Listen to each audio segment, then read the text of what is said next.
Okay, there are many, many, many hazards with coffee. Let's see how many we can get here in the room.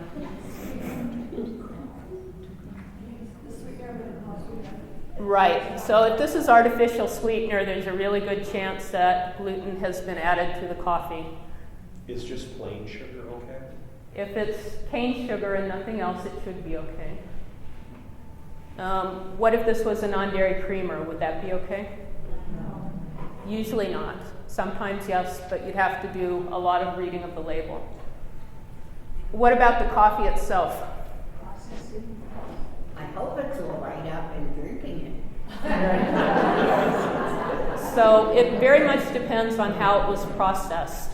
If you have bought a can of coffee and it just says coffee and nothing else, it may or may not be okay. You actually need to write the manufacturer, call the manufacturer and find out.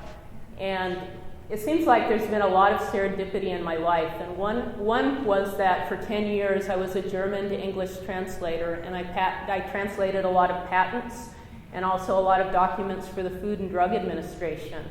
So one of the patents that I came across was how to put a polysaccharide coating on coffee beans to enhance their flavor when they're roasted. Well, that's just complex carbohydrate, and very likely whenever they do that, it's going to be all over the coffee.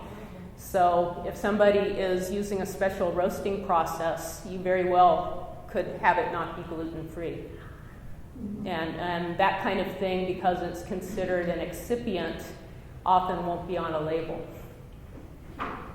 The other thing is that a lot of times, if you're not the one making the coffee and you're buying it commercially, like at a restaurant, they may use a coffee that has extender. So it may be a certain percentage of coffee, so it looks like coffee, smells like coffee, but they've roasted grain and ground that up so that it's cheaper. And you won't know the difference unless you ask and they're honest. Are you referring to chicory? No, I'm not referring to chicory. I'm referring to roasting wheat or barley or some other gluten-containing grain. Yeah, Postum, I believe, has wheat in it. Right. You know, they're very upfront about that. So there's one other hazard. This is a China cup, so this is actually safe. But if this was a biodegradable styrofoam cup, would that be safe for you?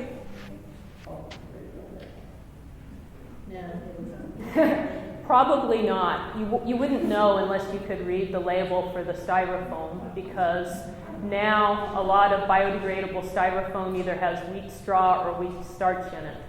So that's just a flag that if you've got a gluten sensitivity, stay away from that. So how's Starbucks fold coffee in a paper cup? Is that safe?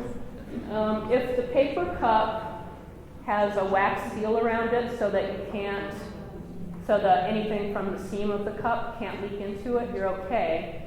But if it doesn't have a wax seal, it turns out that the glue that's used to make paper cups and paper cartons, either has corn or wheat in it, and you won't be able to find out which one, and enough gluten, if it's wheat, leaks into, say, this buttermilk, that even if you're not dairy sensitive and you think, oh, I'm just going to have a glass of buttermilk, if it came out of this container, you're probably going to be triggered. So it depends on the cup.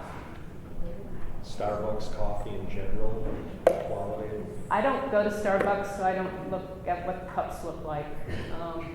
They are so responsible that I think that if you wrote somebody and said, I'm gluten sensitive and I am so sensitive that I need to have these answers for real, that they would probably give you the answers for real. Not every company is reputable enough to do that, and you're going to have to use your own discernment about who's going to give you a real answer and who's going to give you a brush-off answer.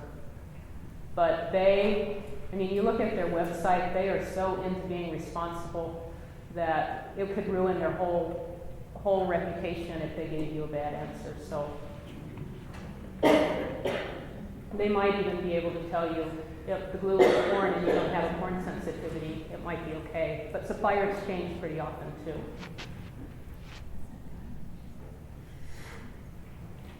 Okay, so tea.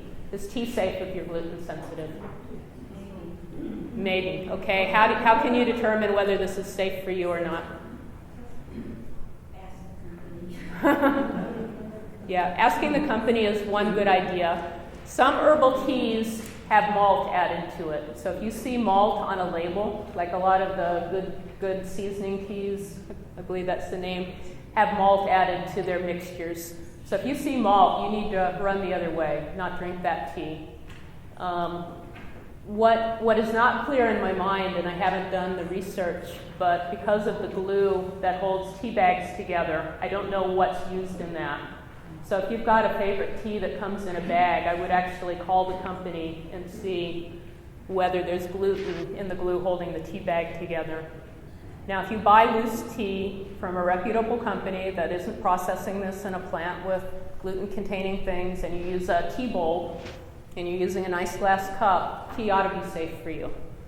But there are a lot of ifs in that whole chain. So this isn't meat, this is actually watermelon. If somebody offers you watermelon at their home and they just bought it from the grocery store, what do you need to ask them before you accept?